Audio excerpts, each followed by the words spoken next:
शिवलिंग पर जल चढ़ाते समय इन बातों का रखें ध्यान, बन जाएंगे सारे बिगड़े काम।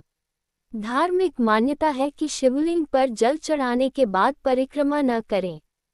ऐसा करने से पूजा का फल प्राप्त नहीं होता है। परिक्रमा करने के लिए शिवलिंग पर अर्पित जल को लांघना पड़ता है। शास्त्र में ऐसा करने की मनाही है।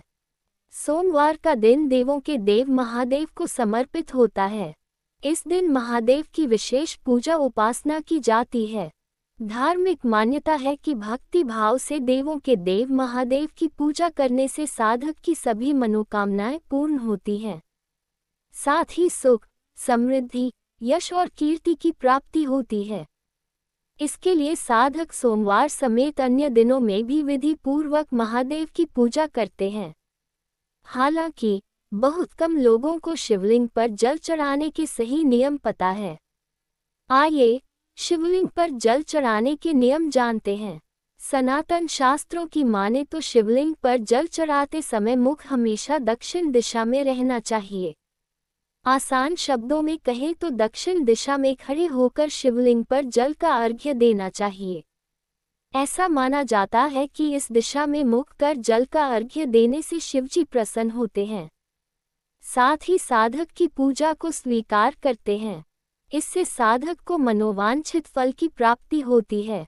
ज्योतिषियों की माने तो दक्षिण दिशा में मुख कर शिवलिंग को जल का अर्घ्य देते समय एक चीज का ध्यान रखें कि जल उत्तर दिशा से गिरे।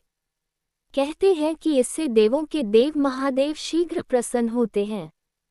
धार्मिक मान्यता है कि शिवलिंग पर जल चढ़ाने के बाद परिक्रमा न करें। ऐसा करने से पूजा का फल प्राप्त नहीं होता है। परिक्रमा करने के लिए शिवलिंग पर अर्पित जल को लांघना पड़ता है। शास्त्र में ऐसा करने की मनाही है।